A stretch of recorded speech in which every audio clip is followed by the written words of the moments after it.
Back to live show. ఒకవైపు తెలంగాణ ప్రభుత్వం బంగారు తెలంగాణ నిర్మాణం దిశగా అని చెప్తూ అనేక సంక్షేమ కార్యక్రమాలు చేసుకుంటూ వెళుతోంది. అయితే ప్రతిపక్షాలు కూడా ఒకవైపు ఉద్యమాలు, పోరాటాలు, ఆందోళనలకు అనేక రకాల అంశాల మీద తీసుకుని బలపడడానికి చేసే ప్రయత్నం. అయితే నిన్న పెద్దపల్లి జిల్లా పర్యటన సందర్భంగా కేటీఆర్ కొన్ని కీలక వ్యాఖ్యలు చేశారు.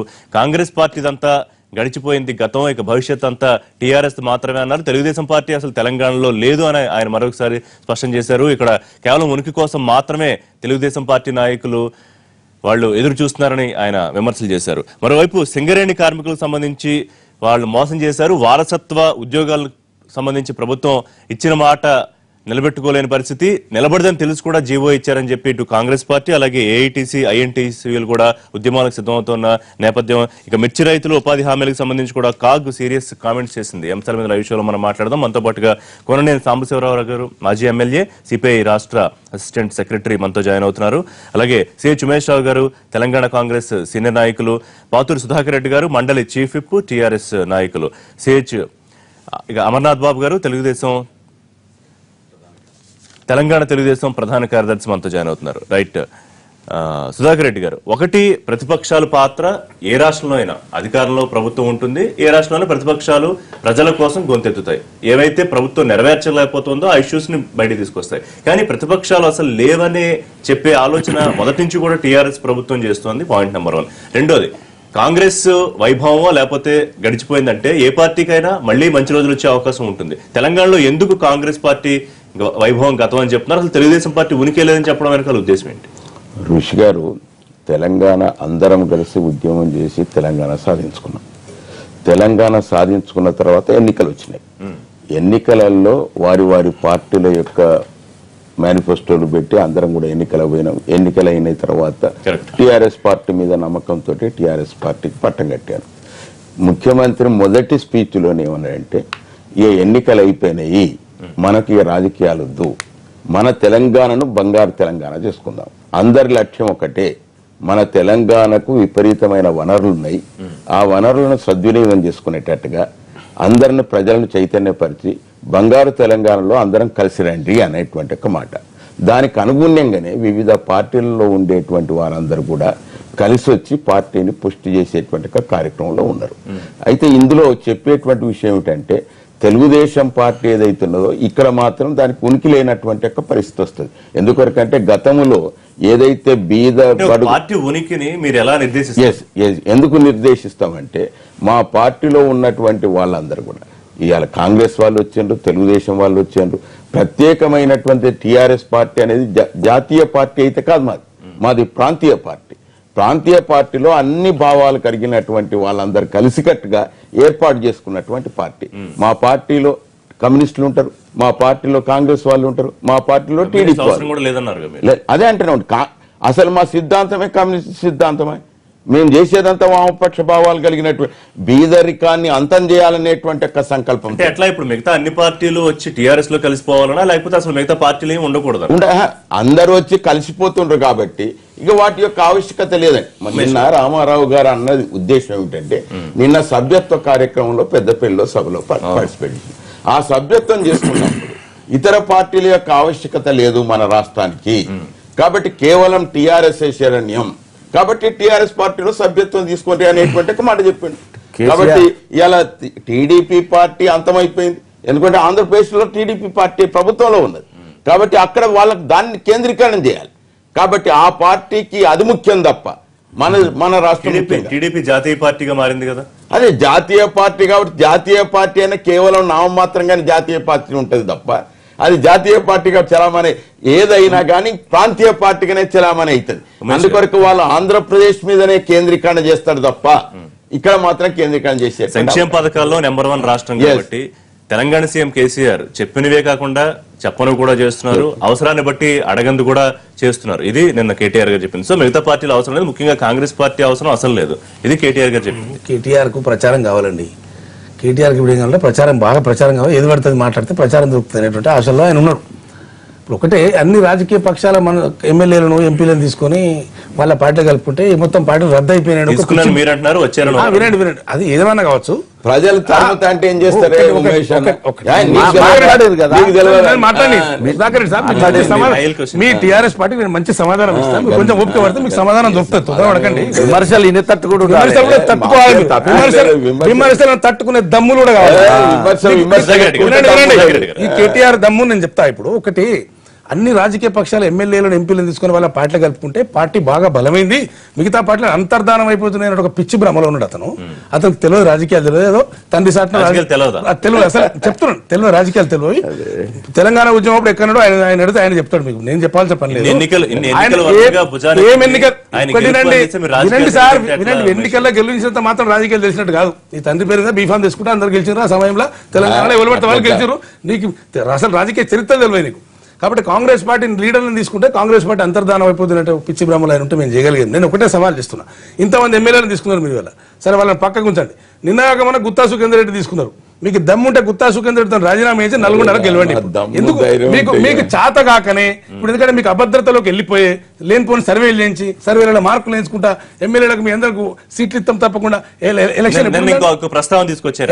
కాంగ్రెస్ పార్టీ ఇవాళ ప్రభుత్వం అవినీతి గురించి మాట్లాడే అర్హత లేదు, మేము చాలా నిజాయితీగా పనిచేస్తున్నాం, పారదర్శకంగా ఉన్నాం, కాంగ్రెస్ గా మారిందన్నారు. కాంగ్రెస్ పేరు కూడా మారింది. చెప్పిన పాయింట్ ఆకాశం పాతాళం వేటిని వదలకుండా కాంగ్రెస్ పార్టీ స్కాములు జరిగాయన్నమాట. ఇప్పుడు కాంగ్రెస్ పార్టీ మాట్లాడకుండా ఉంటే మేము బాగా స్కాములు చేసుకుంటాం అనేది ఆయన ఉద్దేశం అక్కడ.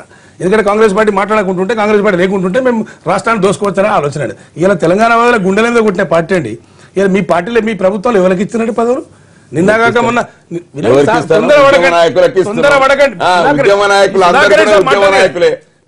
ఎందుకు భయం ఎందుకు అవుతుంది? మాట్లాడితే మీకు ఎందుకు భయం? వినండి సార్, వినండి. నిన్న మొన్న ఎవరికి ఇచ్చిన పదవులు తీయండి లిస్టు, ఎవరికి మంచి పదవులు వినండి సార్, ఎవరికి ఎమ్మెల్సీ పదవులు ఇచ్చారు? ఇట్లా మాట్లాడితే కరెక్ట్ కాదండి. కొన్ని కార్పొరేషన్ పదవులు ఎవరికి ఇచ్చారు? కార్పొరేషన్ ఎవరికి ఇచ్చారు? లిస్టు తీయమనండి ఒకసారి. ఏం మాట్లాడతారండి? నిన్న మొన్న కాంగ్రెస్ దగ్గర వచ్చిన వాళ్ళకి మీరు కార్పొరేషన్ చైర్మన్లు ఇస్తారు, ఉద్యమకారులను తన్నినోళ్ళకి మీరు మంత్రి పదవులు ఇస్తారు, కేసీఆర్ కేటీఆర్ తిట్టిన వాళ్ళను తీసుకొచ్చి ఎమ్మెల్సీ కూర్చుంటారు. తప్పే. మీరు ఈ రకమైన రాజకీయం చిల్లర రాజకీయం చేస్తా అంటే, మీరు ఇటువంటి చిల్లర రాజకీయం చేస్తా మీకు భయం అవుతుంది. సర్వేలు చేయించుకుంటూ ప్రజలను మభ్యపెట్టే కార్యక్రమం తీసుకుంటారు.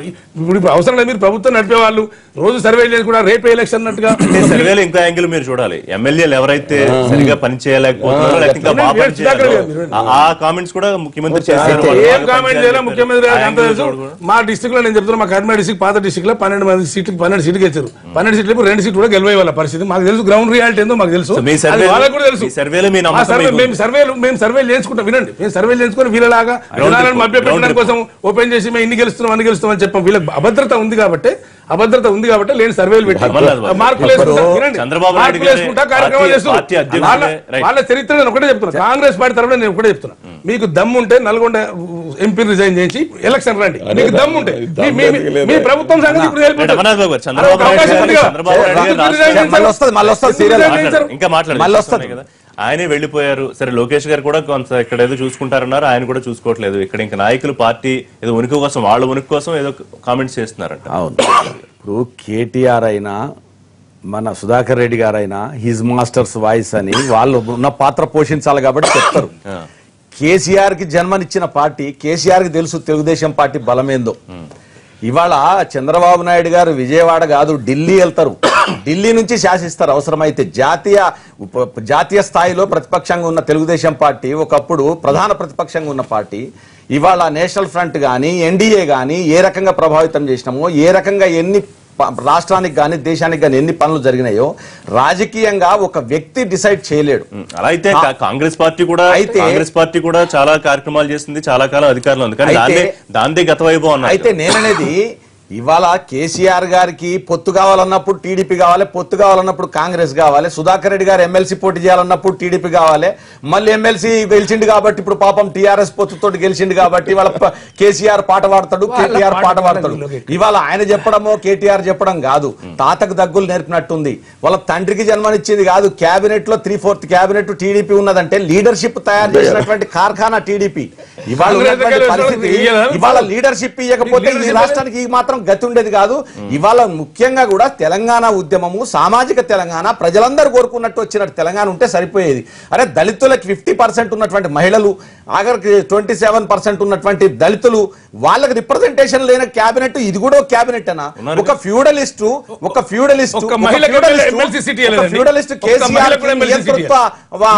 ముఖ్యమంత్రి అయిందని చెప్పి ఇవాళ రాష్ట్రంలో ఏ రాజకీయ పార్టీలు ఉండొద్దు. ఇది ఇందిరా పార్క్ లో ధర్నాలు జరగవు అంటే ఇందిరా పార్క్ లో ధర్నా చౌకే ఎత్తివేయడం. ఇవాళ దళితులకు ముఖ్యమంత్రి అంటే దళితులుగా ఆ సీట్లో తను కూర్చున్నాడు కాబట్టి ఇక దళితులకు అవసరం లేదని చెప్పడం. ఇవాళ ఏ రకంగా చూసుకున్నా గరీబీ అటవో అని కాంగ్రెస్ కనుక గతంలో చెప్పింది, ఇప్పుడు కాంగ్రెస్ గురించి కూడా మాట్లాడుతున్నాడు. కానీ అసలు పేదవాడే లేకుండా అంతం చేసిందని ఒక నినాదం ఉండేది. అట్లాగే ఇప్పుడు కేసీఆర్ కూడా ఇవాళ ఉన్నటువంటి పరిస్థితుల్లో ఏగా బీసీలకు గానీ ఎస్సీలకు గానీ మహిళలకు గానీ మైనార్టీలకు గానీ ముఖ్యమంత్రి గారే సాక్షాత్తు డబుల్ బెడ్రూమ్లు కానివ్వండి మరో వ్యవహారం కానివ్వండి వారే సొంతంగా ఫోన్లు చేసి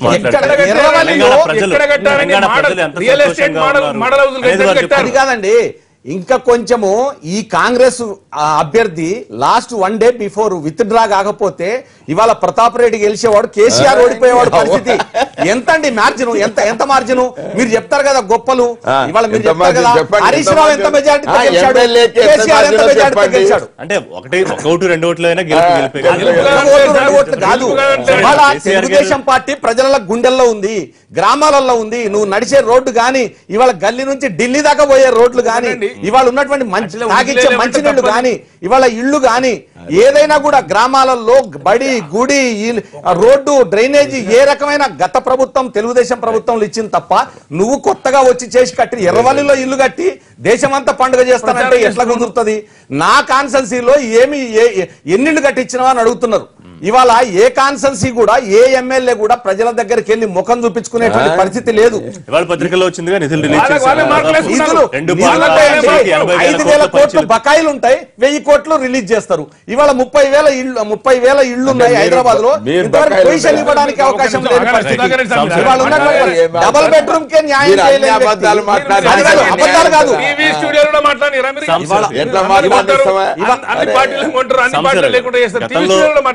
కవిత గారు కానివ్వండి అసలు వామపక్షాలు అవసరమే లేదన్నారు. సరే కేసీఆర్ మించిన పెద్ద కమ్యూనిస్ట్ ఎవరున్నారని కూడా ప్రశ్నించారు. అంటే వామపక్షాలు అవసరం కానీ లేకపోతే మిగతా పార్టీలు అవసరం కానీ లేదు అనేది ఎందుకంటే తెలంగాణ సమాజం అంతా కేసీఆర్ గారిని టీఆర్ఎస్ ని కోరుకుంటుందని వాళ్ళు చెప్పే పాయింట్. అలాగే ఉందా పరిస్థితి?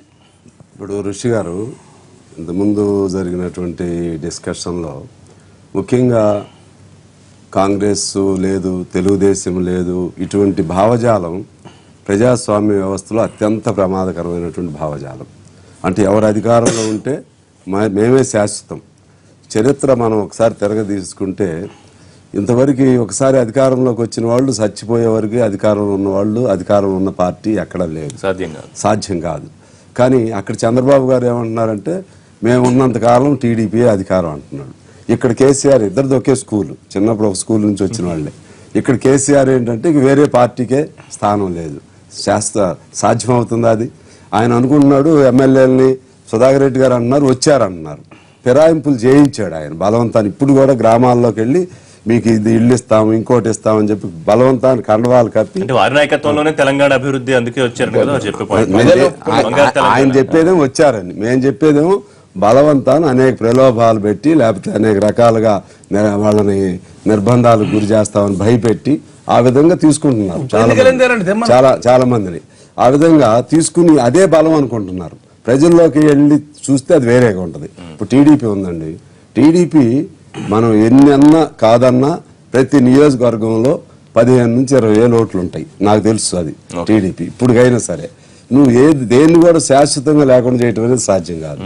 ఇక కమ్యూనిస్టు భావజాలం లేకపోతే మేమే పెద్ద కమ్యూనిస్టులు మీరే పెద్ద కమ్యూనిస్టులు అనుకునే వాళ్ళు ఇందిరా పార్క్ దగ్గర ధర్నా చౌక్ ని ఎలా తీసేస్తారండి? అవసరం లేదన్నారు ముందు ముఖ్యమంత్రి గారు ఎన్నికలప్పుడే అసలు ధర్నా చౌకులు అవసరం లేదు. నియంత కాబట్టి నియంత అయితే అవసరం ఉండదు.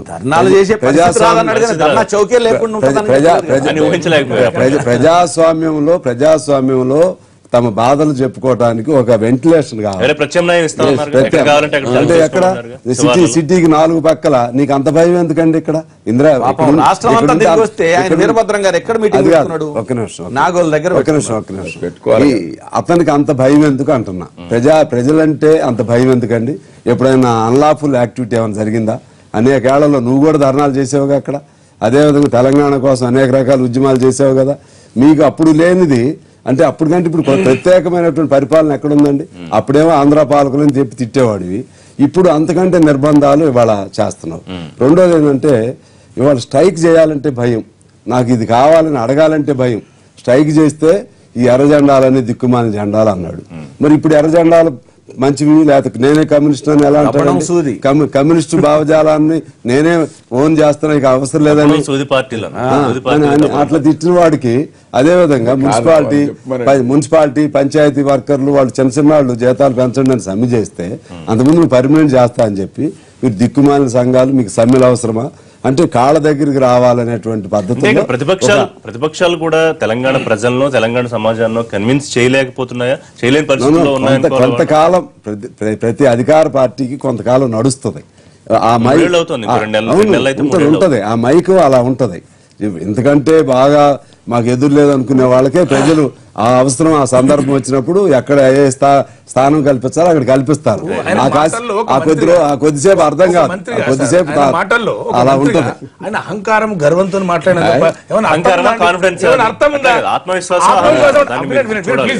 ఆత్మవిశ్వాసం ఎక్కువైతే దాన్ని వేరే పేరు అంటారు. అంటే ప్రతిపక్షాలే లేవు, ప్రతిపక్షాలు ఉనికి లేదు రాష్ట్రంలో అనే పద్ధతి మాట్లాడితే ఎందుకో చెప్తాను. ఏంటి కారణాలు? రాజకీయ వ్యవస్థలో ఎన్నికల వ్యవస్థలో ఒకసారి ఓటమి ఒకసారి గెలుపు అనేది జరుగుతుంది. ఇప్పుడు కాంగ్రెస్ పార్టీ ఓడిపోయింది మాత్రం అంతే, కాంగ్రెస్ పార్టీ లేకుండా నీకు అది జ్ఞానం కావాలి. ఫస్ట్ నీకు అద్దెలు కావాలి. కాంగ్రెస్ పార్టీ ఓటమి మాత్రమే చెందింది, కాంగ్రెస్ పార్టీ పోలేదు, ప్రజలనే ఉన్నది. అన్ని రాజకీయ పక్షాలను లేపేది ప్రజలే, అన్ని రాజకీయ పక్షాలకు అధికారం కట్టబెట్టేది ప్రజలే. నీకు ఇంగిత జ్ఞానం లేక నువ్వు అహంకారంతో మాట్లాడుతున్నావు. ఇంగిత జ్ఞానం ఉంటే నువ్వు ఇటువంటి కామెంట్స్ ఒక మినిస్టర్ నువ్వు రాజకీయాలు మీరు వినండి సార్.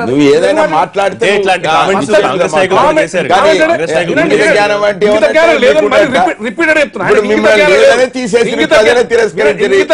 వినండి అబ్బా, ఇంగిత జ్ఞానం లేదని రిపీటెడ్ చెప్తున్నాను. డెమోక్రసీలో ప్రతిపక్షాలే ఉండకూడదు, ప్రతిపక్షాలే లేవు, మా పార్టీ గెలుస్తుంది, మేము బాగా పనిచేస్తున్నామని చెప్పుకోండి. ఒకటి రేవంత్ రెడ్డి గారు ఎన్ని సీట్లు గెలిచావు చెప్పండి, ఎన్ని సీట్లు గెలిచావు రాష్ట్రంలో? 119 సీట్లను 119 గెలిచినావాను. మిగతా ప్రతిపక్షాలు నువ్వు రాసుకుంటావు, 106 ఎప్పుడు నీకు 100 మార్కులు వేస్తాడు నాన్న. నకిలీ విత్తనాల సర్టిఫికెట్ తీసుకుంటే గొప్ప కాదు కదా. ఒక నిమిషం, మిర్చికి ధర లేకపోవడం, రైతుల దుస్థితి గురించి రేవంత్ రెడ్డి గారు ముఖ్యమంత్రి గారికి ఒక లేఖ రాశారు. దీని మీద చాలా పెద్ద ఎత్తున అంటే నకిలీ విత్తనాల కారణంగా దాదాపు 500 కోట్లు నష్టం ఏ రకంగా చూసుకున్న రైతులకి. దీన్ని అడ్రస్ చేయట్లేదు సరిగ్గా ప్రభుత్వం, ఒప్పుకుంటారా? ఇప్పుడే కాదు, గతం నుంచి గత 7-8 నెలల పైగా మనం నకిలీ విత్తనాల గురించి మాట్లాడుతున్నాం. మీరు 8 నెలల నుంచి నకిలీ విత్తనాల విషయాన్ని ప్రస్తావన వచ్చినప్పుడు అసలు మొదటి ప్రభుత్వం పీడీ యాక్ట్ పెట్టి వారిని జైల్లో పెట్టినటువంటి ఒక ప్రభుత్వం అది. మేము ఇంతవరకు నవ్వుతో నభోషిత్ అనేటట్టుగా గతంలో ఎవరు చేయనటువంటి సాహసోపేతమైనటువంటి నిర్ణయం తీసుకొని 9 మందిని జైల్లో పెట్టినాం. కాబట్టి ఎక్కడ కూడా రాజీ పడేటువంటి ప్రసక్తి లేదు. రెండో విషయం మీరు అన్నారు, విత్తనాలు కానీ ఎరువులు కానీ ఏదైనా కానీ మిర్చి రైతు విషయంలో మాట్లాడినరు. ఇవాళ గిట్టుబాటు ధర అందాలనేటువంటి ఒక సంకల్పంతో ఇవాళ మా రాష్ట్ర ప్రభుత్వమే స్వయంగా కొనుగోలు చేసేటువంటి ఒక కేంద్రాలు ఏర్పాటు చేసినాం. ఇంతవరకే రాష్ట్ర ప్రభుత్వం అన్న చేసిందండి. కేంద్ర ప్రభుత్వం FCI పెట్టి మళ్ళీ తోక ముడుచుకున్నటువంటి ఉదంతా మనం చూసినాం. ఇప్పుడు మా రాష్ట్ర ప్రభుత్వమే తప్పకుండా గిట్టుబాటు ధర అందేటట్టుగా వారికి సరి అయినటువంటి ధర వచ్చేటట్టుగా నష్టపోయిన రైతులు ఉన్నారు.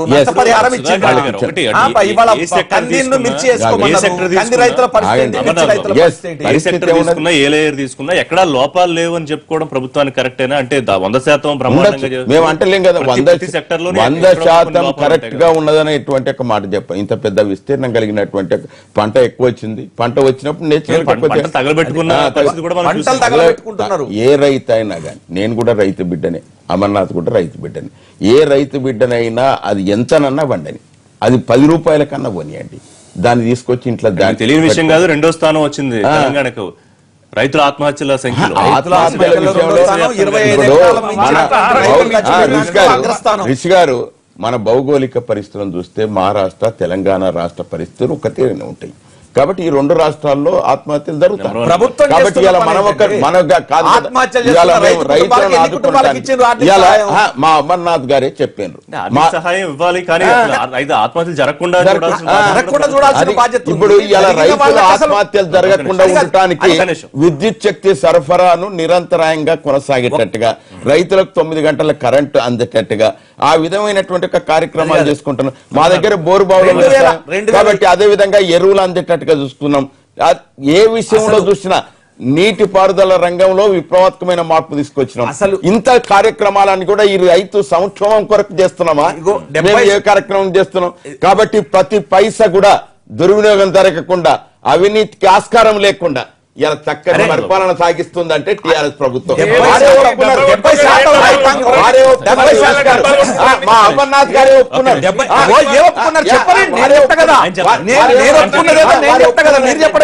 ఇలా స్వయంగా ముఖ్యమంత్రి గారే మా పార్టీలో పుట్టినటువంటి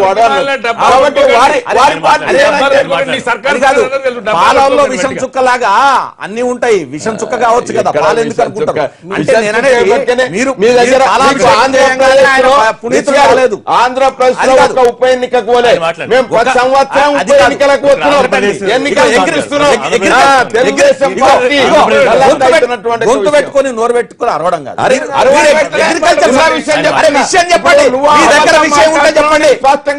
నేను అడిగే సూటి ప్రశ్నలకు సమాధానం చెప్పండి. అంటే నేను అనేది అగ్రికల్చర్ అన్నారు. కేసీఆర్ అన్న స్టేట్మెంట్ గుర్తు తెచ్చుకోండి. 6 నెలలు అయిన తర్వాత మా ప్రభుత్వం పరిపాలనే స్టార్ట్ కాలేదు అన్నారు. 6 నెలలకు ఒక పంట వస్తుంది కదండి. ఆ పంట రైతాంగం పరిస్థితి ఏంది? ఇవాళ వడగళ్ల వానలు గానీ, ఇవాళ కంది మిర్చి వేసుకోండి, పత్తి వేయొద్దన్నారు. ఇవాళ వేసుకున్నటువంటి కంది రైతాంగాన్ని గానీ, పత్తి మిర్చి రైతాంగం పరిస్థితి ఏంటి? అదొక ఇవాళ ఎక్కడన్నా మార్కెట్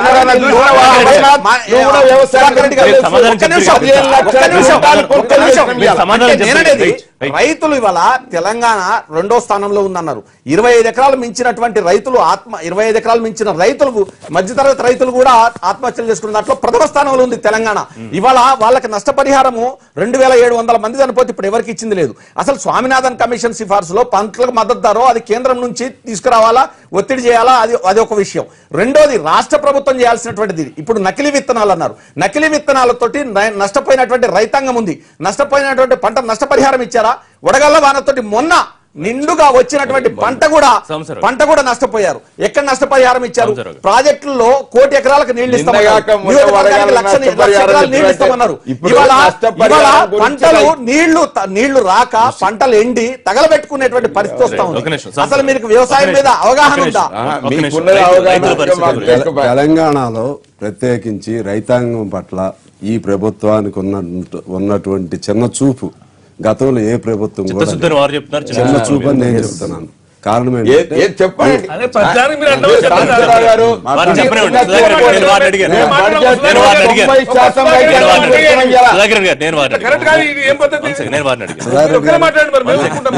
మీరు చదువుకున్న వాళ్ళు, పెద్దవాళ్ళు